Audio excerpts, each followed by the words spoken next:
নমস্কার বন্ধুরা, আমি রেশমি। মোটিভেশন উইথ রেশমি চ্যানেলে আপনাদের সবাইকে স্বাগত জানাচ্ছি। বন্ধুরা, চলছে শ্রাবণ মাস, চলছে শিবের আরাধনা এবং বাবা ভোলানাথের মাথায় জল অর্পণ করা। কিন্তু আমাদের সকলের বাড়িতেই তো শিবলিঙ্গ থাকে এবং সেই শিবলিঙ্গকে আমরা বাড়িতে রাখি, শিবলিঙ্গের অভিষেক করি, পুজো ও আরাধনা করে থাকি। কিন্তু বাড়িতে শিবলিঙ্গ থাকলে কোন দিকে মুখ করে সেটি রাখতে হবে, কোন কোন নিয়ম মানতে হবে, সেগুলো জানা আছে কি? সঠিক নিয়ম মেনে সঠিক দিকে মুখ করে শিবলিঙ্গ বাড়িতে রেখে সঠিক পদ্ধতিতে পুজো করলে তবেই কিন্তু পূর্ণ হবে আপনার মনস্কামনা। আপনি পাবেন শুভ ফল এবং মহাদেবের আশীর্বাদ।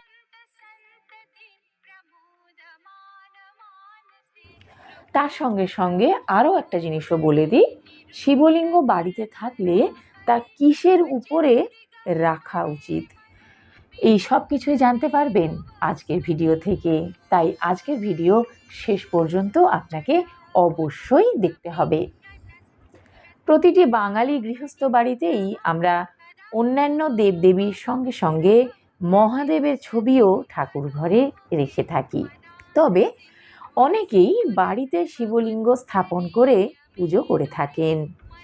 একাধিক শিবলিঙ্গ রয়েছে কারোর কারোর বাড়িতে, কিন্তু আমরা অনেকেই জানি না যে বাড়িতে শুধু শিবলিঙ্গ রাখলেই হয় না, মনে রাখতে হবে বেশ কিছু নিয়ম। কোন কোন জিনিস মাথায় রাখা উচিত, কোন দিকে শিবলিঙ্গ রাখবেন, কিসের উপরে শিবলিঙ্গ রাখা উচিত, চলুন তাহলে জানতে পেরে যাবেন আজকের ভিডিওটি থেকে। আপনি যদি বাড়িতে শিবলিঙ্গ রাখেন তাহলে এর সঙ্গে যে নিয়মগুলি রয়েছে সেগুলো অবশ্যই জানতে হবে। শিবলিঙ্গ স্থাপনের সময় মনে রাখবেন শিবলিঙ্গ যেন উত্তর দিক বা পূর্ব দিকে থাকে। এছাড়া প্রতিদিন সকালে ও সন্ধ্যায় নিয়মিত পুজো করাও খুবই জরুরি। তবে পুজোর সময় শিবলিঙ্গে হলুদ দেওয়া থেকে বিরত থাকুন। শিবলিঙ্গ ঘরের কোণে রাখা কখনোই উচিত নয়। বাড়ির কোনো কোণে শিবলিঙ্গ রাখলে মহাদেব অসন্তুষ্ট হন। এতে জীবনের উপর এসে পড়তে পারে খারাপ প্রভাব, সংসারে দুঃসময় নেমে আসতে পারে। শিবলিঙ্গের জায়গা পরিবর্তন করা থেকে বিরত থাকুন। শিবলিঙ্গ যেখানে রাখবেন সেখান থেকে বারবার তাকে স্থানচ্যুত করবেন না। যদি বিশেষ কোনো কারণে স্থান বদলাতেই হয় তবে শিবলিঙ্গটি নামানোর আগে তাকে গঙ্গা জল এবং ঠান্ডা দুধ দিয়ে স্নান করিয়ে তারপরে শিবলিঙ্গের স্থান পরিবর্তন করাবেন। কোনো পাত্র ছাড়া দুধ দেওয়া থেকে বিরত থাকুন। কিছু মানুষ রয়েছেন যারা কোনো পাত্র ছাড়াই সরাসরি ভগবান শিবের উপরে দুধ বা অন্যান্য কোনো তরল নিবেদন করে থাকেন। এটি করা কখনোই উচিত নয়। দুধ দেওয়ার সময় আর একটা কথা অবশ্যই মাথায় রাখবেন, দুধ যেন সম্পূর্ণ ঠান্ডা হয়। এছাড়া শিবের অভিষেক শুধুমাত্র গরুর দুধ দিয়েই করা যায়। কোনো পাত্র ছাড়া দুধ দেওয়া থেকে অবশ্যই বিরত থাকুন। শিবলিঙ্গকে একা রেখে কোথাও যাবেন না। বাড়িতে শিবলিঙ্গ স্থাপন করার সময় মনে রাখবেন শিবলিঙ্গকে কখনো একা রাখতে নেই।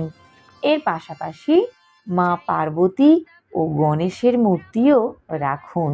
এছাড়া ভুল করেও শিবলিঙ্গে তুলসী পাতা অর্পণ করবেন না। শিবলিঙ্গে শুধুমাত্র বেল পাতা অর্পণ করবেন। বেল পাতা খুবই শুভ। শিবলিঙ্গে দেওয়া প্রসাদ কখনোই খাবেন না। পুজোর সময় শিবলিঙ্গে নিবেদিত প্রসাদ খাওয়া থেকে বিরত থাকুন।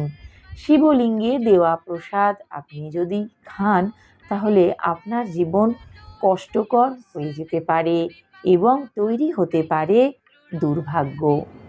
তাহলে বন্ধুরা, জানতে পারলেন তো বাড়িতে শিবলিঙ্গ রেখে পুজো করলে কোন কোন নিয়মগুলি অবশ্যই মেনে চলতে হবে আর কোন কাজগুলি করা থেকে বিরত থাকতে হবে। আশা করি ভিডিওটা আপনাদের উপকারে লাগবে। বন্ধুরা, শিব ঠাকুর বা মহাদেবকে বলা হয় দেবাদি দেব। হিন্দু ধর্ম অনুযায়ী তিনি হলেন আদি দেবতা। অন্য দেবতাদের থেকে শিব ঠাকুরের পোশাক আশাক, তার জীবনযাত্রা সম্পূর্ণ আলাদা এবং সহজ সরল, যা তার সম্পর্কে ভক্তদের মনে কৌতূহল বাড়িয়ে তোলে। তার হাতে থাকে ত্রিশূল, ডমরু, তার গলায় জড়ানো থাকে সাপ। কিন্তু এগুলো কেন থাকে? কিসের প্রতীক এগুলো? এইরকম অনেক প্রশ্নই আমাদের মনের মধ্যে উঁকি দিয়ে যায়। চলুন আজকের ভিডিও থেকে সেই প্রশ্নগুলির উত্তর পাওয়ার চেষ্টা করি। প্রথমেই বলি ত্রিশূলের কথা। মহাদেবের ত্রিশূল হলো তিনটি শক্তির প্রতীক: জ্ঞান, ইচ্ছা এবং সম্মতি। তারপরে আসি ডমরুর কথায়। শিবের ত্রিশূলে সবসময় বাঁধা থাকে ডমরু। এই ডমরু হলো বেদ এবং তার উপদেশের প্রতীক, যা আমাদের জীবনে এগিয়ে চলার রাস্তা দেখায়। বন্ধুরা, এরপর বলবো রুদ্রাক্ষমালার কথা। রুদ্রাক্ষ ধারণ আসলে শুদ্ধতার প্রতীক। অনেক ক্ষেত্রে শিব ঠাকুরের হাতে রুদ্রাক্ষ মালা থাকে, যেটি ধ্যান মুদ্রার সূচক বলে বিবেচনা করা হয়। এরপর আসি নাগ দেবতার কথায়। মহাদেবের গলায় ও মাথায় নাগ দেবতার উপস্থিতি সর্বদাই দেখা যায়, যেটি পুরুষের অহংকারের প্রতীক বলে মনে করা হয়। বন্ধুরা, শিবের মাথায় থাকে চাঁদ। মহাদেবের মাথার এই চাঁদ কাল সম্পর্কে সম্পূর্ণরূপে ইঙ্গিত দেয়, অর্থাৎ কাল বা সময় যে সম্পূর্ণরূপে মহাদেবের নিয়ন্ত্রণে রয়েছে, এটি তারই ইঙ্গিতবাহী। মহাদেবের জটা থেকে আমরা জল নির্গত হতে দেখি। চলুন তাহলে জেনে নিই এটি কিসের প্রতীক। মহাদেবের জটা থেকে জল বেরিয়ে আসতে দেখা যায়, আসলে তা হলো গঙ্গা নদী। অনেক ছবিতে আবার চেহারার পরিবর্তে জটা থেকে নির্গত জলধারা দেখতে পাওয়া যায়। ভগীরথের তপস্যায় সন্তুষ্ট হয়ে স্বর্গের নদী গঙ্গা যখন মর্তে নেমে এসেছিলেন, তখন তার প্রচণ্ড জলোচ্ছ্বাসে পৃথিবী প্লাবিত হয়ে যাওয়ার আশঙ্কা দেখা দিয়েছিল। ভগীরথ তখনও শিবের শরণাগত হয়েছিলেন। মহাদেব নিজের জটার মধ্যে গঙ্গাকে আবদ্ধ করে ফেলেছিলেন। জটা থেকে মহাদেব তাকে ছোট ছোট ধারায় মুক্তি দিয়েছিলেন। সেই কারণে মহাদেবের জটা থেকে মা গঙ্গাকে বেরিয়ে আসতে দেখা যায়। শিবের মাথায় আমরা দেখি তৃতীয় নয়ন। তার কপালের তৃতীয় নয়নকে জ্ঞানের প্রতীক বলে মনে করা হয়। শিব ঠাকুর যখন রেগে যান তখন খুলে যায় তার এই তৃতীয় নয়ন এবং শিব ঠাকুরের রোষে পড়ে সব কিছু ভস্ম হয়ে যেতে পারে। বন্ধুরা, এবার বলবো বাঘছালের কথা। মহাদেবের সব ছবিতেই দেখা যায় তিনি বাঘছাল পরে রয়েছেন। আবার কোনো কোনো ছবিতে এটাও দেখা যায় যে তিনি বাঘছালের উপরে বসে রয়েছেন। আসলে এই বাঘছাল বা এই বিষয়গুলি হলো ভয়হীনতা এবং সাধারণ জীবনযাত্রার প্রতীক। বন্ধুরা, মহাদেবকে দেখে আমাদের মনে যেমন কৌতূহল এবং নানাবিধ জিজ্ঞাসা উঁকি দিত, আশা করি তার কিছুটা উত্তর খোঁজার আমি যেমন চেষ্টা করেছি, এবং এই ভিডিওটার মাধ্যমে আপনারাও অনেক প্রশ্নের উত্তর পেয়ে গেছেন। ভিডিওটি দেখে যদি ভালো লেগে থাকে একটি লাইক অবশ্যই দেবেন, আর আপনার পরিচিতদের মধ্যে শেয়ার করে দেবেন, যাতে সকলেই এই ভিডিওটির মাধ্যমে উপকৃত হতে পারেন।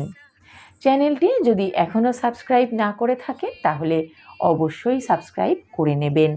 সম্পূর্ণ ভিডিওটি দেখার জন্য অনেক অনেক ধন্যবাদ।